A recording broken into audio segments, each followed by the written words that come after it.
stuff as an option. But Death Jinx is the throwback. This guy just doesn't seem to lose on the champion. We're getting Ornn. Okay, so it is going to be meatball on meatball action up in the top lane. Viego coming through, so AD junglers will be matched. Viego obviously really powerful when you're playing from ahead in these early skirmishes. You get that one reset, you can take over. We've seen it time and time again. But Viego can really get out farmed by the Graves pretty heavily. So I do feel like this matchup can be tough at times if you start to fall behind. You don't necessarily keep that relevance. I don't know if I like Misfortune Lulu. There's just not enough lockdown. It's only the Maokai, really, to hold you in place. MF in general, I actually am really curious to see, but MF had been doing horrible in the group stage. I'm really curious to see if it's actually picked up any wins that I'm misremembering.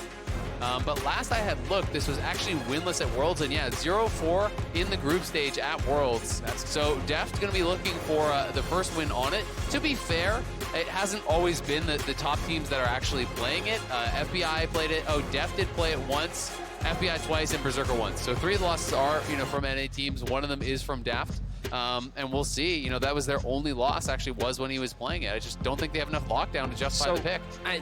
For context, when we talk about MF, a lot of the damage ultimately we believe comes from her ultimate, right? Yeah. It's a massive AoE, a lot of damage available to you. The problem is you need them to stand in it. And when we talk about crowd control, that's one of the most important things. She often ties into wombo comps very well. Yeah. She often also pairs up quite well with aggressive supports because she can have a lot of agency in the early laning phase. Yeah, exactly. Muminolus, Leona, they're all very common combos because they give that initial CC and then she can throw down that bullet time. Hey-ho, a lot of damage. Here, though, when you have Graves, Azir, Maokai, you had such a good scaling topside to not pair it with something like an Aphelios, which is quite typically safe side, also pairs well with the Lulu, something like the Jinx. These are all, while slightly more losing matchups, do make more sense in the context of the comp. So Deft has to have a lot of confidence in this pick if he is going to lock this one in when this is an opportunity for DRX to secure first place in the group. Yeah, absolutely. I will say, as far as like the damage profile of the composition, I still do like it overall. One of the big problems I had with some of the MF comps, especially from the NA teams that we saw earlier, was MF was kind of trying to carry the heavy weight of taking down a frontliner. Yeah. In this draft, that's not really the case. You have both Graves and Azir who can help you to punch through that Ornn. So Ornn is not going to be this immovable brick wall that MF just can't deal with because you do have that backup. You have a lot of DPS coming from mid and jungle, but we'll see how he's going to be able to get it done because it is a lethal tempo MF here. We have an early sweeper start from Mark, just making sure that they're getting rid of some of those lane wards placed down by DRX, so those are out of the picture now. You can see a couple of player icons a little bit close to each other on the top side of the jungle, but doesn't look like we're going to get any level 1 wildness just yet. Also, it is important to note that Knight did get XP for that. So they predicted that the ward was there. They moved Knight down to actually get the level 1 XP off that. So he's going to get level 2 off the first wave here. So a good read. It is a very common lane ward in range versus range. People want to control that side brush. It's so important. So they have the read. They pull down Knight. We'll see if he can get anything off the slightly earlier level 2. But you would expect Zeka to be aware of that fact. Like they saw that they took it. He shouldn't be caught off guard, I would expect. But you know the DRX are not going to want top to be able to run away with the bottom lane like they did in the previous game. But of course, it's a very different experience. Lucian Nami versus Draven Blitzcrank. Lucian Nami might be aggressive, but Draven Blitzcrank is just pure solo queue sauce, right? Yeah, absolutely. And I would also say that while Lucian Nami is a really strong, like early kind of in quotes lane, it often needs a couple levels under its belt. And to me, it's much more of like a one-item spike type of lane. When you hit Mandate and you hit Gale Force, that is the strongest time in the game, I feel like, generally for that duo. Whereas, Draven Blitz really do have more of that, like, level 1, we can kill you as long as we hit that hook. Keep my eyes across the map right now, and especially where the junglers have their eyes set. You can see that Tian pathing up towards the top side of the map, looking to cover for this Ornn who has that initial push.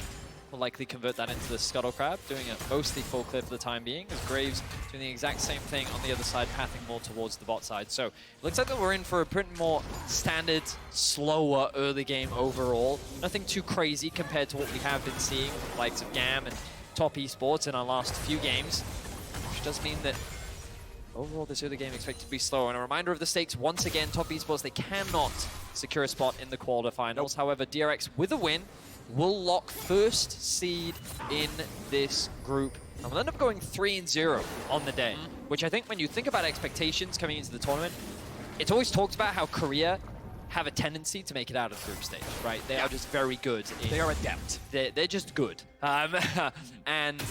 But when you looked at DRX, the 4th seed, I mean, even the LCK analysts that were coming over there like, yeah, we don't think DRX is that good. People expected it to be top esports and then Rogue DRX fighting for that 2nd seed. The fact that DRX is in this position just goes to show how much growth they have made. The top esports is looking to get aggressive themselves. Great trade from King in there in the 1v1. Nicely done. Wayward has been controlling the matchup here so far, but that turret shot will tip things back. But they do have TN nearby to force this dive if they can make it happen. No wave right now. They need to get this underneath the tower, but this is just buying more time. The Graves hovering around the bot side of the map. Can he kill that minion? Stop the dive? Yep, it only takes 1 turret shot, then it's Beautiful. gone. Nicely done. Nicely done from King and keeping himself safe there. Yeah, he managed the wave beautifully there. The Shroud gonna stop the It'll expire, won't it? Yeah, it will. The ping comes down. And the Shroud actually got him. So that's actually so annoying. I love that little play there. He's going to TP back anyway, and the wave won't be there before he actually can TP back. So takes a second, stops the recall there of TN, which buys time for Pyosik to steal the Raptors, because now you know, all right, he's been delayed a good 8-10 seconds coming back for base. There's not going to be any sort of a challenge on that, and that's the kind of little follow-up that you always want to see from teams. Good communication. Yeah, it's exactly like the thing we were talking about earlier on the other side with Top Esports saying like, oh, hey, yeah, they made sure they got the EXP for the ward at level 1. Just the smallest things. Last game, we were talking so much at the end about how those 2 auto attacks on the Nexus could have been the difference in everything at the tournament for Top Esports. So you've always got to wonder, every little inch, every little micro advantage you can find, what does it actually mean? Absolutely, because sometimes it is the smallest differences between these fights. You know, Graves 1 camp ahead, maybe he's up a level on a later fight, maybe they barely win that. That begins to snowball, as we all have seen in League of Legends many times. Nice buffer with the Bellows Breath there from Wayward to actually immune what looked like the knockback from the Bramble Smash from Kingen. It is tough fighting a lot of these melee tank matchups into Orin. He just has such high base damages. When you can get that Brittle auto off, it is really, really tough to win those trades. TN moving up, trying to steal away the Gromp from Pyosik, but Pyosik will answer the challenge. He's ready to fight back for this. Top Esports bringing up both their bottom laners. It's Pyosik securing the Gromp there for himself, winning out in the Smite fight. So even though Top had more men nearby, it wasn't enough to force anything, and Pyosik had the better hands. Top Esports playing around their prio very well. They know that they had the push in bot side, but they didn't have pressure in mid, but it didn't matter. That's why they had to bring both bot laners up. TN now just trying to put some pressure onto Zeka, but he's going to sidestep that beautifully. And now they move back into the river once again. A constant ebb and flow between bot and mid. Pyosik did have the smite earlier, but decided not to get too greedy for this crab, mainly because he sees once again Jakilov and Mark looking to move up and offer that support. So overall, again, we kind of expected this slower early game from these two teams, and it's kind of what we're getting right now with both junglers looking to play around their lanes, see what small advantages they can gain across the map. Absolutely. Wayward, though, has opened up a really big advantage, to be honest. You know, this is, yes, quite a bit of CS to actually farm, but he's almost taken the first plate already, and he has double the CS right now. There's, what, like 8-9 minions from Neglect if he can actually have perfect CS, but he's still going to be down quite a lot here in this 1v1. We'll see if he can stabilize later, but Pyosik now covering the push in here. Deft is out of mana, so he wants to be able to reset. But if they have the mistiming on this, if Pyosik actually finishes that recall, he does cancel it now. Okay, Pyosik comes out, but Tien's ready to go here too. Looks like it won't turn into a whole lot more just yet. Tien and Jakilov walking back into their own tribe rush. Mark trying to manage the minion wave as long as he can. Brings enough time for Jakilov to come back under here and clean up those minions. Yep, they do get the reset. They elect to actually stay around though, now that Tien has shown Pyosik staying in the area here, so they're going to try to push in one more wave. And you know, to talk about what you were touching on earlier, Vetty, you know, the kind of surprising results here from DRX, how good they really have looked. I think we have to give a lot of credit to Zeka. This guy has been so impressive throughout play-ins, throughout the group stage, has really emerged as one of these new faces on the international stage that I think so many people are taking notice of. He was good in the LCK, but he wasn't really one of those household names. And I think this is the first time a lot of our fans are really getting to watch him play and realize just how damn good he is. Absolutely. A lot of people were also skeptical around his synergy with Pyosik as well. I think Pyosik was a player that was very inconsistent and is a player that many people had question marks surrounding. But so far today, he and Zeka both had phenomenal games.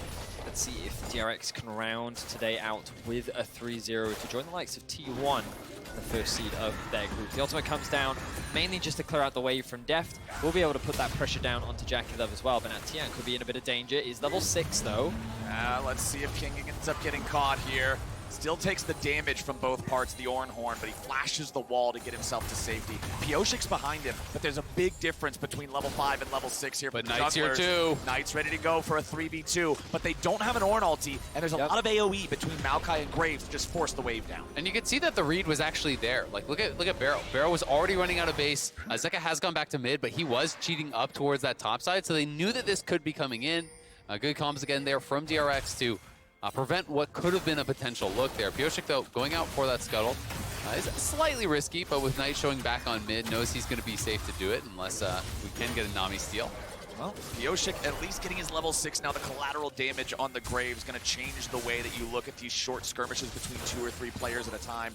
The burst damage extra threatening as we do get to start up the Herald here 9 minutes into the game. And we've got to check in on this bot lane as well, where it's, you know, a nearly 20 CS advantage. There's a couple more minions for Jackie to actually collect here. But Deft is doing the Bloodthirster rush here. So we'll see.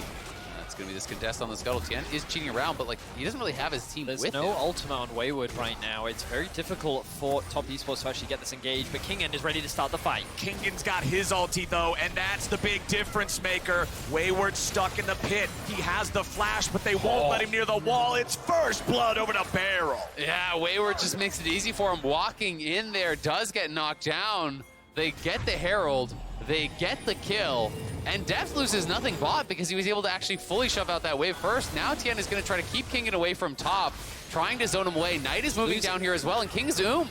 This could be a problem. There's a stolen Maokai ulti coming after the real Maokai. He's down, and Jakilov gets the kill. I'm so confused as to what has just happened. Mainly right. because top esports just watched that Baron be taken when they had no tools to contest it, when they could have just gone for a cross map on the bot side of the map.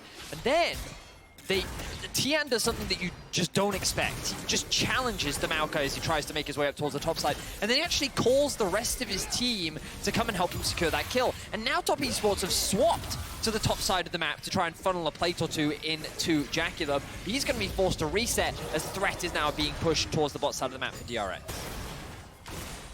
Deft just making sure that he's keeping this wave shoved up. They know the enemy bot lane has headed top side. That gives him the pressure, gives him the power. Knight down to 1/3 here in the mid lane as Zeka shoves him back.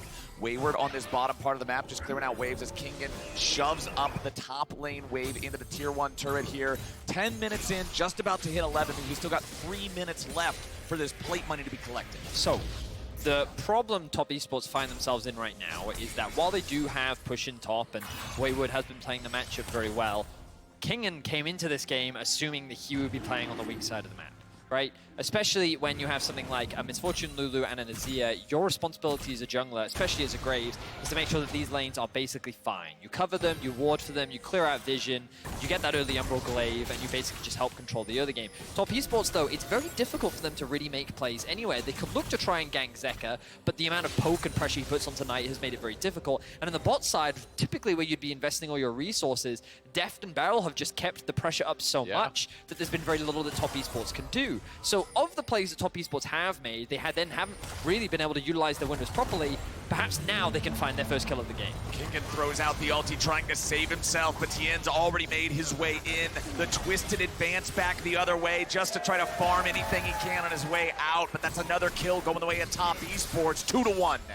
And I did misspeak, of course, this is the second kill of the game, but this is only the real window that top esports have, constantly trying to attack the top side of the map. If DRX are fine with this, we saw earlier when they played against GAM how well they're able to make these cross maps. Tian trying to make something else happen on the map. Tien wants to go after Zeka here. Pioshik dashing in front of him, tanking the stun, but then has to flash back underneath the turret himself. Tien is getting a lot done here with the Viego, just constantly trying to force things, constantly try to apply this pressure.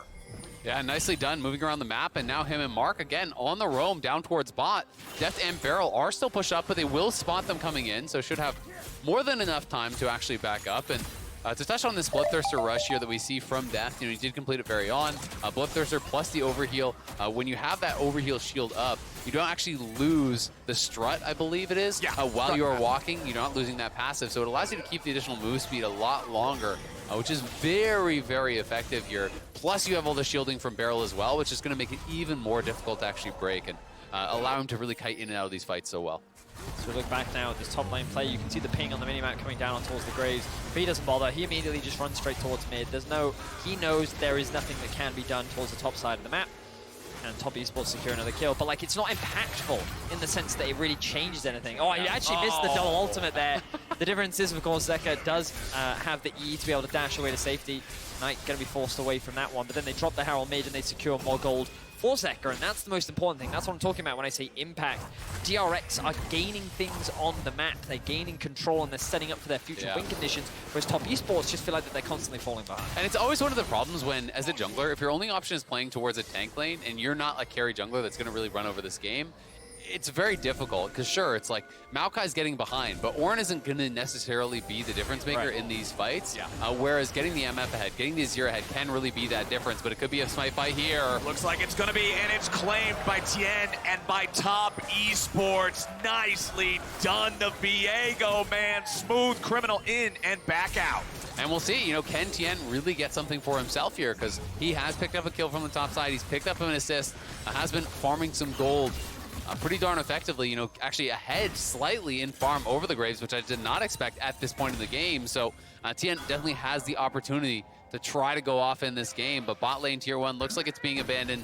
Kingen spotting out that Wayward and Tien are looking for him, using those saplings well.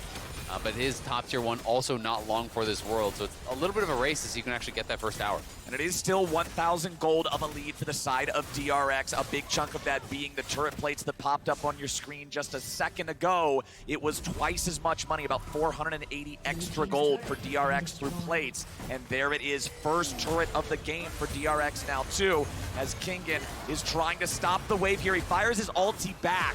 No minions are tanking the turret. Oh! This is absolutely beautiful from Kingen, who goes in, tries to finish off the Viego, and it will not happen. That was nearly sick. Man, that's heartbreaking for Kingen. If he wasn't so behind, imagine if he had a mythic like Wayward.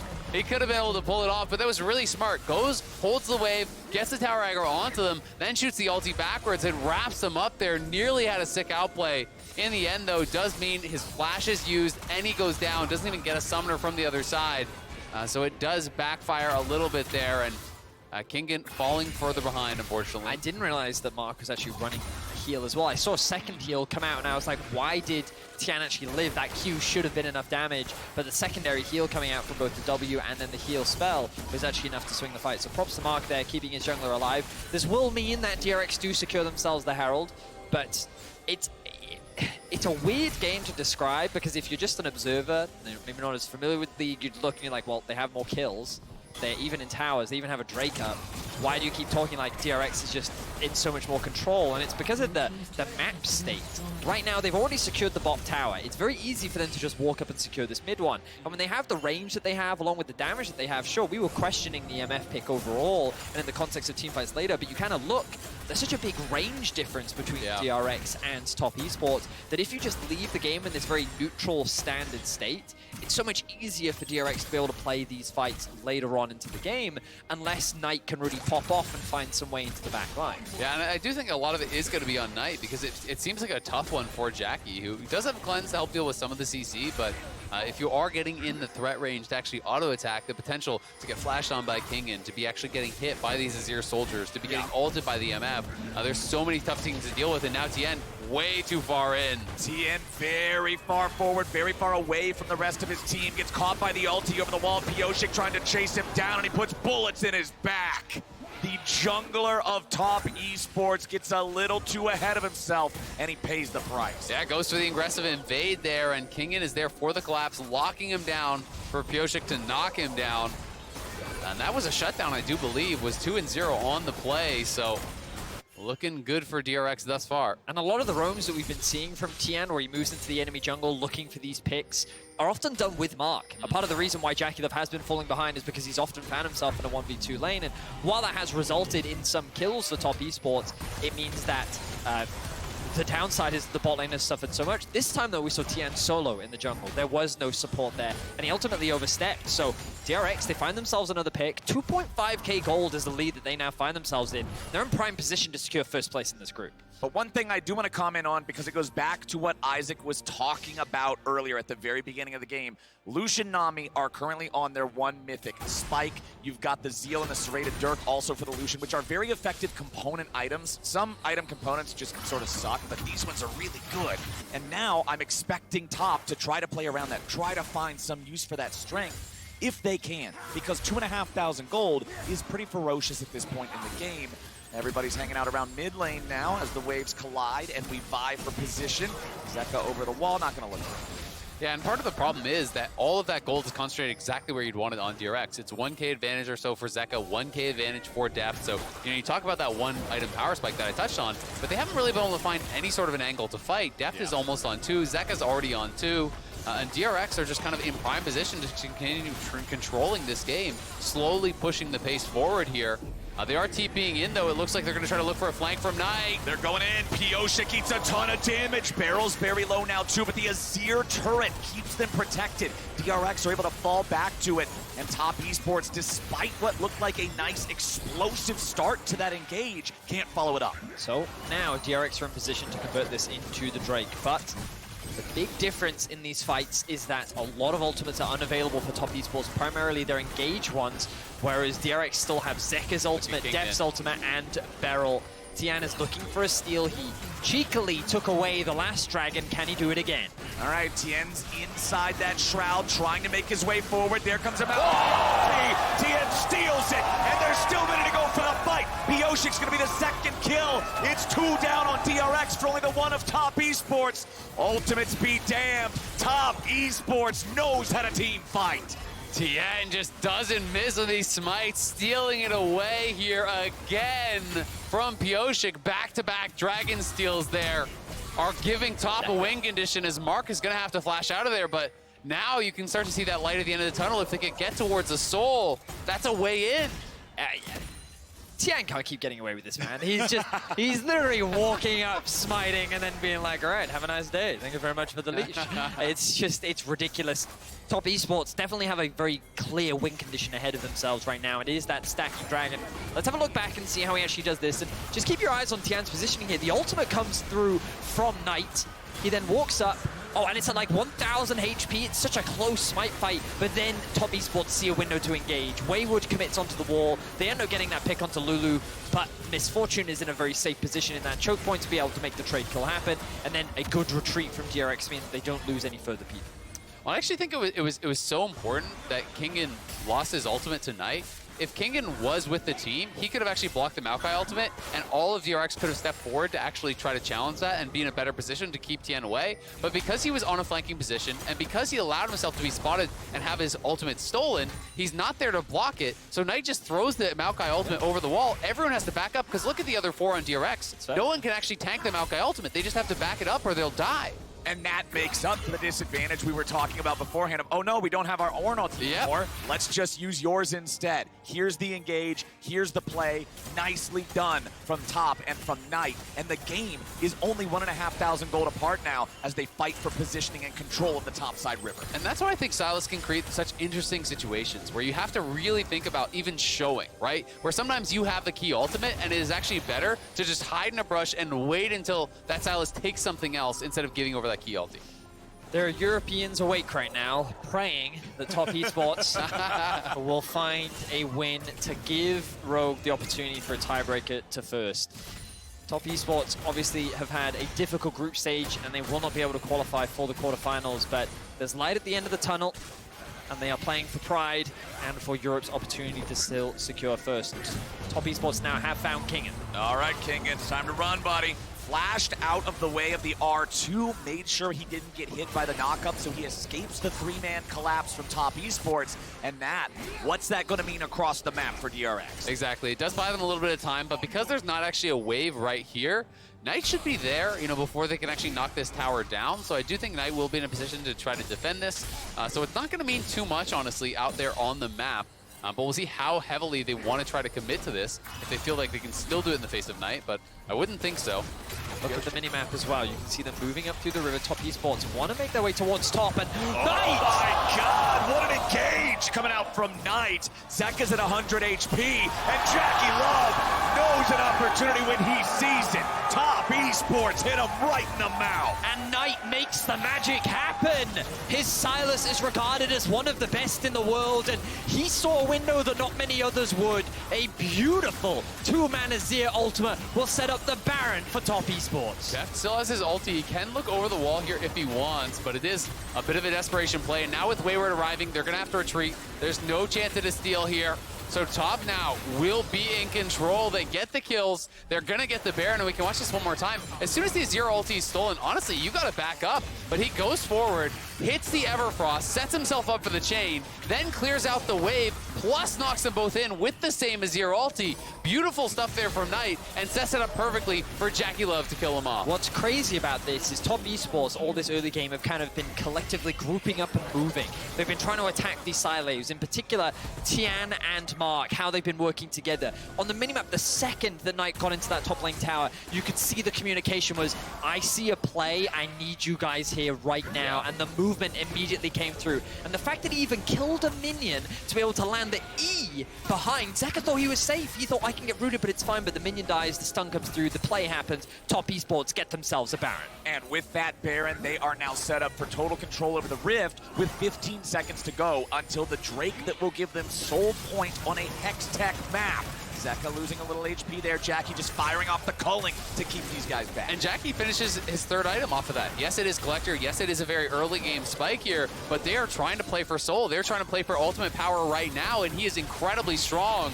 But DRX unwilling to give it up. They're trying to get Pioshik in there. We'll see if he can get an angle for a smite fight. Okay, here comes Maokai's ulti. But how are top going to respond to it? Ornn ult fired right back. Nami ult used by Mark.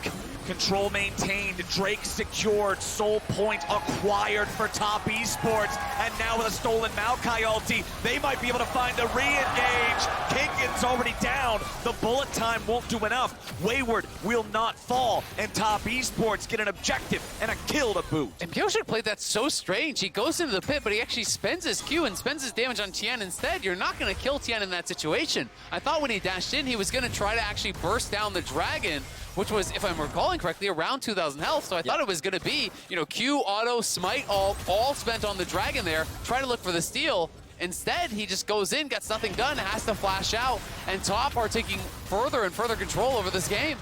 What's crazy to me is we're yet to really see an explosive team fight. Flowers has been very quiet this game. I'm chilling, man.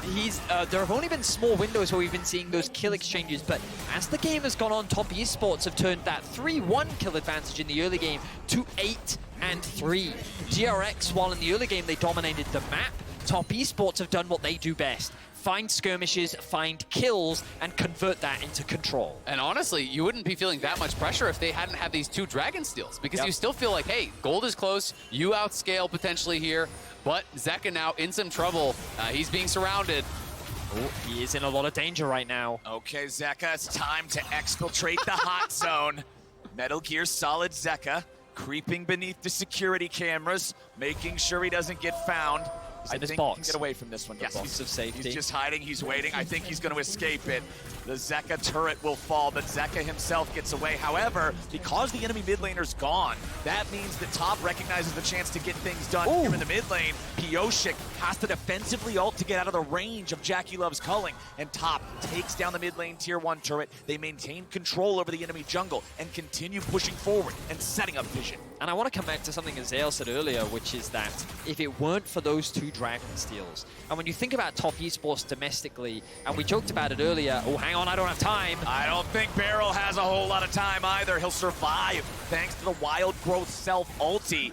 Ornn ult used for that one, just Top Esports fishing for anything they might be able to find, testing to see if DRX is ready. But I think it's really important to illustrate, those dragons were stolen. It wasn't like a really good setup from an objective play map control, it was theft. right? And often when you look... Larson. Yeah, exactly. But when you look at top esports, that's what they do. They find these windows to outplay you. That is 3 times now that Tian has just won the smite fight against the jungle opposition. And when they played against Rogue last game, it was top, it was mid, it was bot lane. Now it's jungle just having the advantage in terms of how he is outplaying his opposition. You're talking about stealing dragons. He's been setting up plays. He's been finding kills. The man is downright felonious this game. He is breaking every law that DRX is trying to set up here on Summoner's Rift, and he is the spearhead for this top esports war machine. Absolutely. I mean, you know, to put it in context, imagine that DRX have 1 or even 2 dragons, right? Then you have enough time for Zeka to just keep farming for a death cap. And if Zeka actually gets to a death cap, you start getting really, really scared. But instead, they have got a challenge in a minute 30, and Pioshik's in trouble now. Tian committed the ultimate there. Yep. Of course, it should be back up in time before the next dragon, but still, top esports, you can see their confidence right now. Wanted to highlight as well, Knight level 17. Yeah. This man is 3 items. He is in a great position. He has just been farming up in a side lane, and that early CS discrepancy that existed in the mid lane, it is gone. Yeah, absolutely. I mean, there's going to be no IE for Deft. There's going to be no death cap for Zeka when they have to take this fight. Unfortunately, Jaggedlove, he's also going for a little bit of a weird build here. He's already on 60% crit, not going to pick up an IE himself. Looks like he's going towards LDR to try to punch through this front line, but it doesn't mean his spike is going to be very, very late if it ever comes. But of course, all these guys are also feeling good because they have the Ornn Enchanted Mythics ready to go. The Iceborne Gauntlet, the Everfrost, and the Gale Force on the Ornn, and the 2 big damage carries there. Of course, the next level, you expect Wayward to then enhance the Divine Sunderer of Tien. And then, you know, Mark's support, that's support life. It'll happen, maybe. He's there too. Yeah. He's there. Mark is also part of it. Yeah. Well, Mark is going to be integral in setting up for this dragon. 30 seconds is now the timer. Top esports have secured themselves 3, and DRX are trying to avoid a tiebreaker against Rogue. This is going to be pivotal in determining the outcome of the game. The top esports have their eyes on the Baron, and of course, this is an option we didn't discuss. While they are at Soul Point, what you can leverage is the fact that DRX have to make a choice. Do you want to come and contest the Baron, or do you want to give up the Soul? Kingen is not that tanky here with the Maokai. Stolen Maokai ulti flies out to follow him up here. Kingen is down to 25% HP. That was Silas There's AP, an AP wasn't ratio it? Yes, on that that was. thing. We just saw the root land, and then his HP went.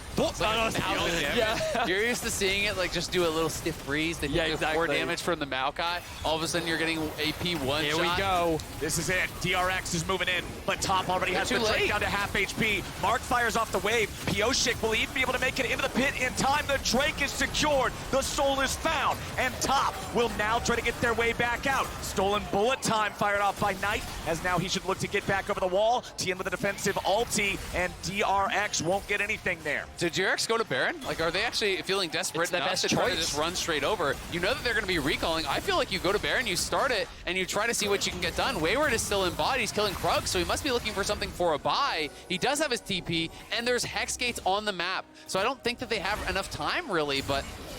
Tien is already here, and he's gotten the best of Pioshik all game long. So going for a Baron, if there's any chance of him stealing it away, you got to think that that one's a rough call to make. But now you can do the counter attempt, right? Because they actually had time to reset. Now you have the soul. You know that DRX wants to be on a reset timer here, so if you can clear out the vision, you can threaten your own Baron take. You can potentially pull them in.